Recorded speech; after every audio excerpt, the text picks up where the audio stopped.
So this what I don't understand. How does a non-Pacoima guy knows what a guy from Pacoima does in One thing Pacoima? about with Wack, they don't like me because when I say something, it be real, and I'm gonna show you the proof of it. I'm never gonna let nothing come out my mouth that I don't have the proof. So Spider looks at me because we go back to the juvenile side of the county. What the? Little Nip Hustle. Big shout out to SPI, Spotter Low. You know, I'm in the black box. Had to come through, tap in, show love one time. Yeah, y'all make sure y'all subscribe. Stay tuned. All that. I ain't gonna lie. I gotta keep it a Google. My Bush meter is up. Don't think I'm just weirdo just jumping on any conspiracy associated with Ho No 100. However, real life has been more shocking. And as soon as you say, oh, it's Bush, you will get shot. Shout out to real life street stars. They are known for some of the most controversial interviews in our culture upon the internet. Say what you want to say about them. You know some of the personalities that has been on there. However, they got a chick on here. I mean, she look crazy. Some of the things she say sound crazy. However, a lot of time where there's smoke, there's fire. And I refuse to just dismiss her without giving her a listen. I only listened to like 2 or 3 minutes of this, and then I decided to react to it. Wait till DZSBGBTV get a hold of this, if he has yet to. I probably just missed it. But with no further ado, let's see what Sky Life says. Ho No 100, the hip hop popo, according to her, for a long, long time, has been up to. Black undercover detective who shortly became his manager shortly after that. Wack100. What? Real life.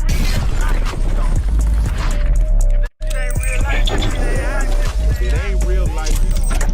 Just ain't real. Real life street stars. You know what time it is. Now, this is where it get good at. Guess who the black detective was that interviewed me?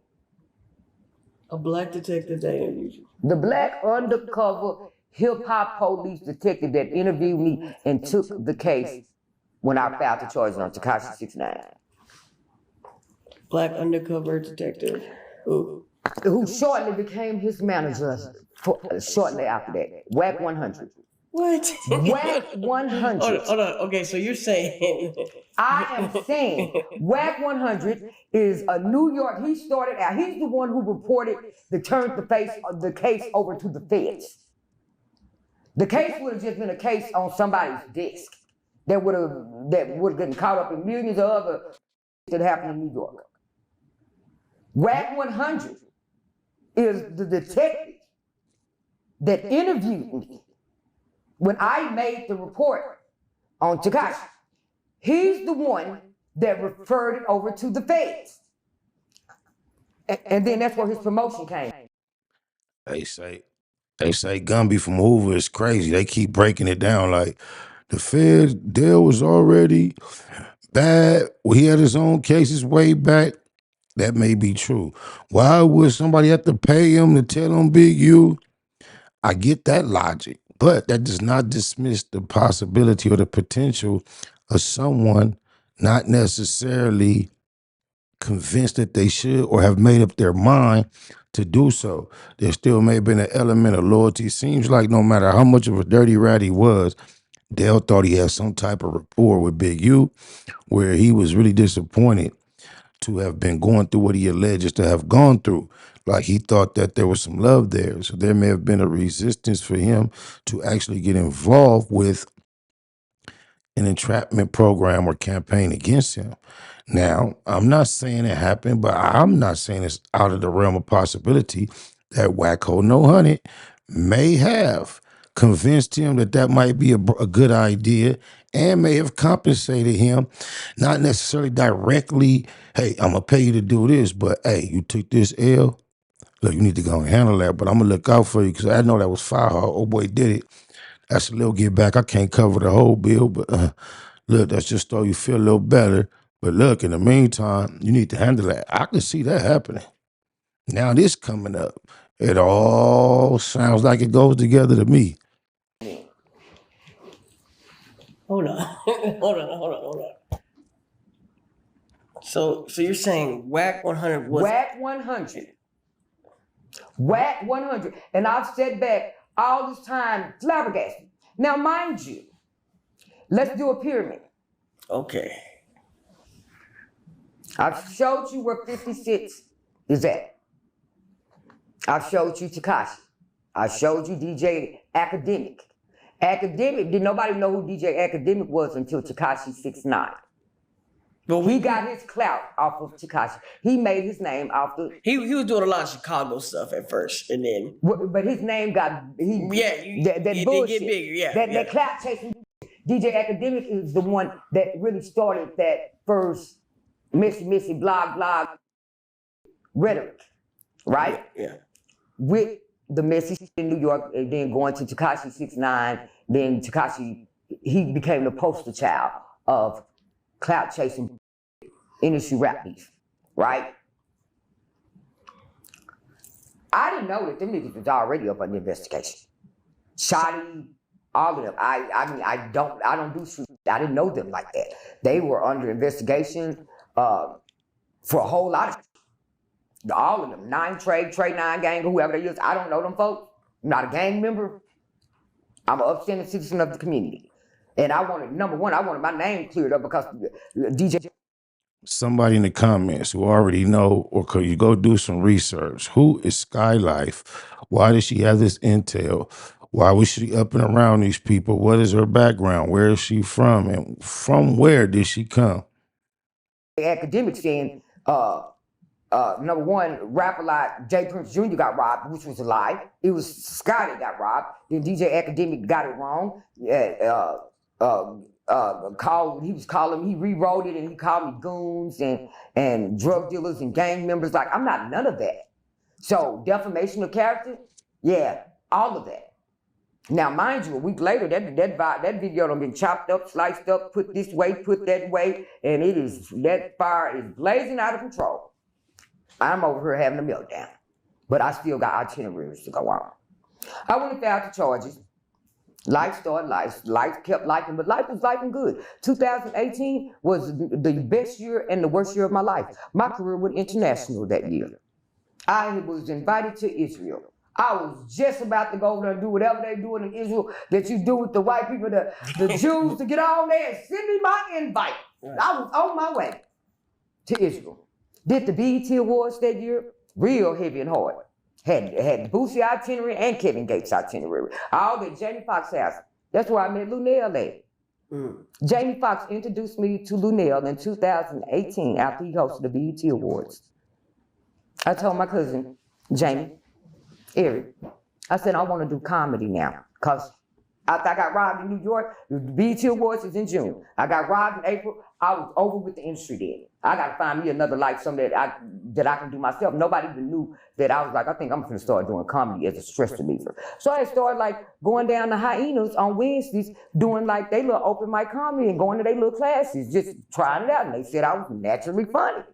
So I'm like, okay. And nobody knew but me. And I told Jamie, and Jamie said, sit right here. And that's when I met me and Lunell locked in that day, and we've been together ever since. Okay. I have to back up just a little bit about this Wack 100. So, did you know who Wack 100 was, or are you putting faces together now? I didn't think.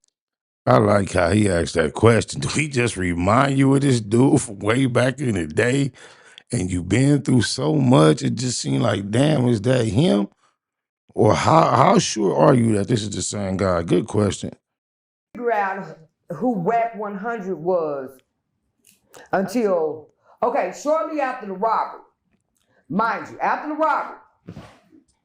Before the robbery, I got robbed at 50 Cent studio, right? Before the robbery, 50 and Tekashi was friends. Remember, 50 was running around saying that was his son. They was all in the pool together, right? After that, you didn't see 50 with Tekashi anymore. After a botched assassination attempt of Jay Prince Jr.'s life. and you got the wrong target. Should've told me why you had a chance, nigga. Now I'm telling it all. So, Oh, that's a bit much. Wow. about 2 months after the robbery, now mind you, I have to sit back and watch these doing videos and doing so great, and you know, living his best life. Yeah, I think he goes up from And here. I'm over, he goes up from here. I'm over here suffering. I see everybody. Did Takuchi steal that wig idea from her? But if some people gonna say she's just bitter because she got left out, left behind. I can hear it coming out.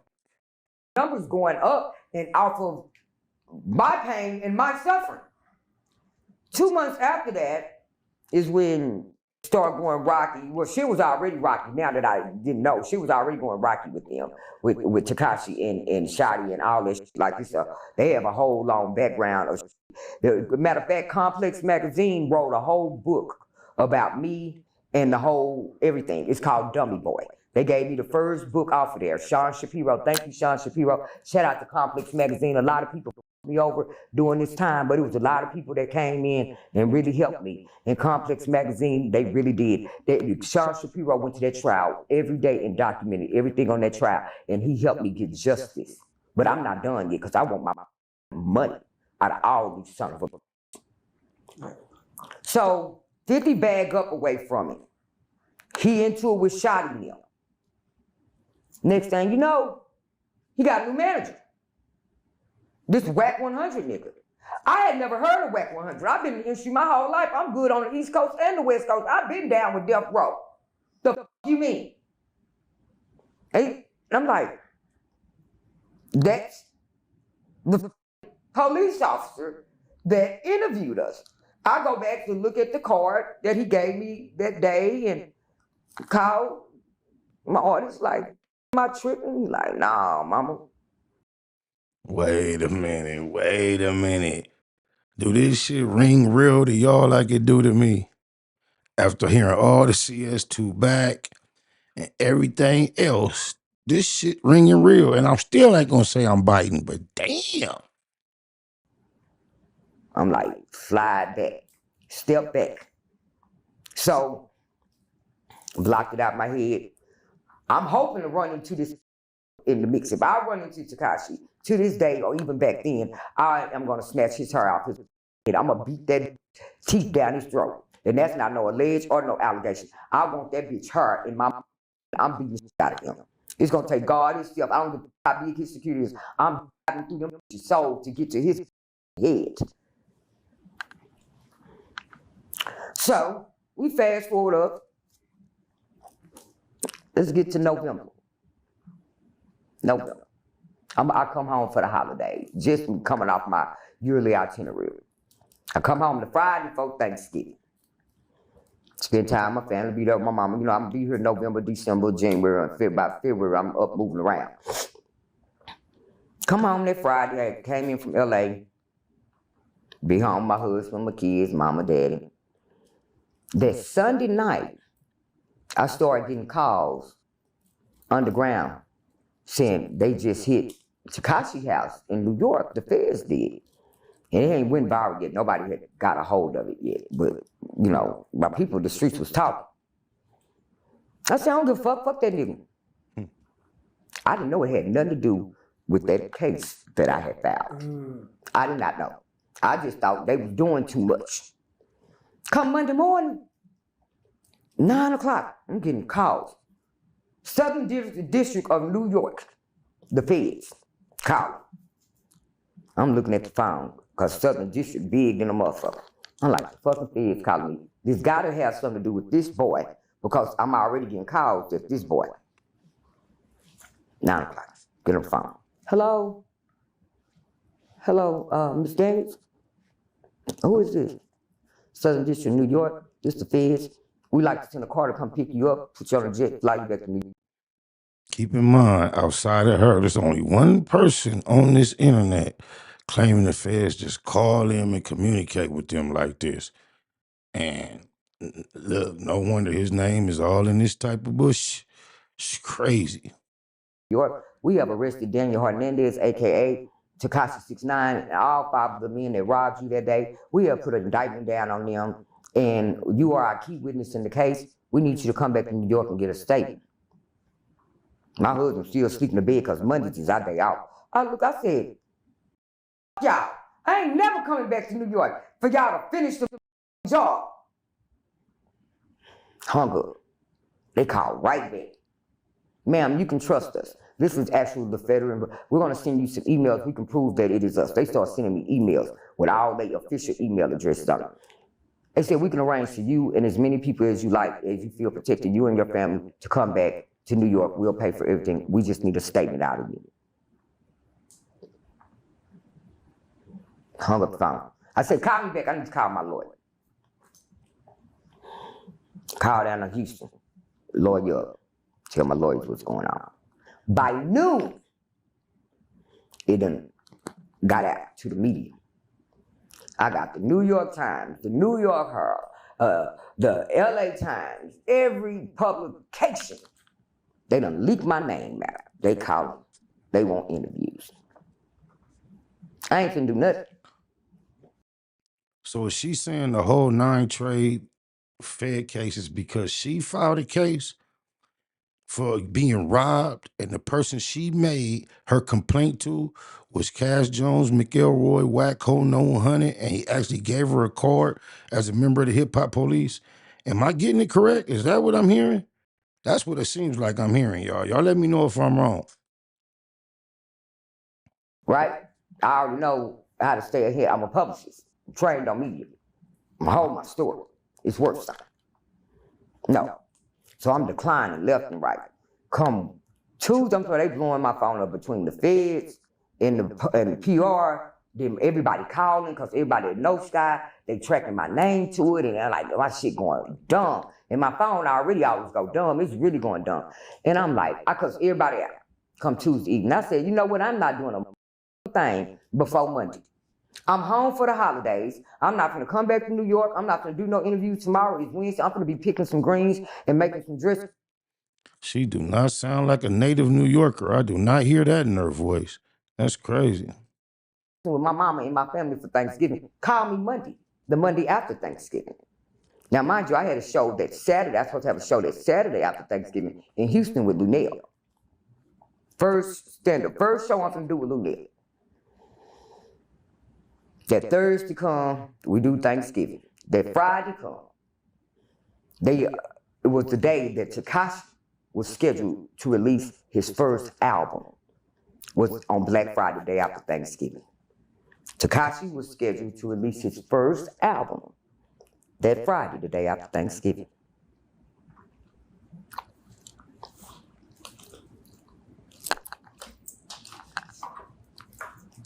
We're gonna need these now.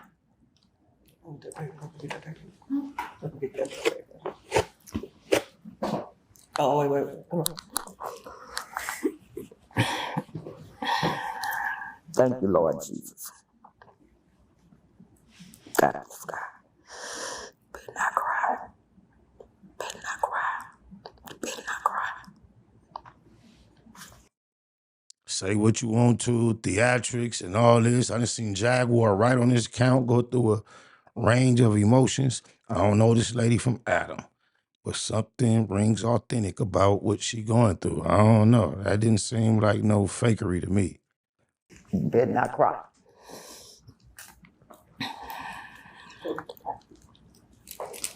The Friday after Thanksgiving, 2018, November the 23rd, 2018, me and my husband had planned to go to the movies that night, because I was going to leave that Saturday and I was going to take my mom down to Houston so she could see me do my comedy show for the first time. My husband left. The movie was to start at 9 o'clock. My husband left the house at 9 o'clock. She keeps speaking as herself as a comedian. Just no hate. She just don't strike me as funny. She could be hilarious, and she's just being in a real serious mode right now. But usually comedians, that shit bleed through if they speak this long on accident. To go out to Big T to go pick up some shoes. About 6. The movie started at 9:30. He was gonna be home by at least 9. Live in McKinney, which he kind of far. He was gonna stop by his mama's house. Cool.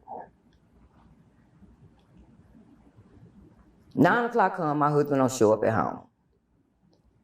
I'm calling his phone.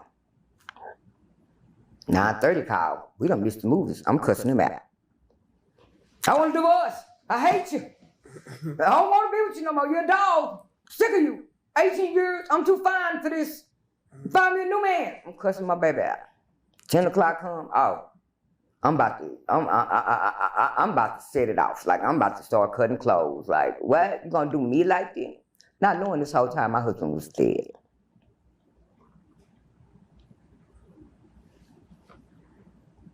So you say, where I been? Been healing. You remember, Mike? Remember that first interview I did with you? I brought my husband with me that first interview. Remember, he had to help me get dressed and stuff. I've been with her 18 years. My soulmate, my love of my life. Hardest thing in life I ever had to survive was losing my husband. I done lost a lot. But that right there sent me to the darkest place I ever been in life, y'all. I'm not changing my mind, accusing her of nothing. But now that I know what she was about to say, and now she telling this story about the darkest day, that little fighting back them tears don't quite come across as authentic as it did at first. Oh, my mama, I just have to I got to keep it a Google. So bad. Try to myself. That's the only regret I have in life. Have a hard time believing grown adults who say they tried themselves and didn't succeed. Unless you can show me a scar like my boy 3D from Lantana, OG Suicide, across your temple or something similar. And I'm not saying go around and trying to impress somebody. Don't attempt this, nobody. But to say this as a testimony that I tried, it seemed like it's not that difficult to do if you really got your mind made up.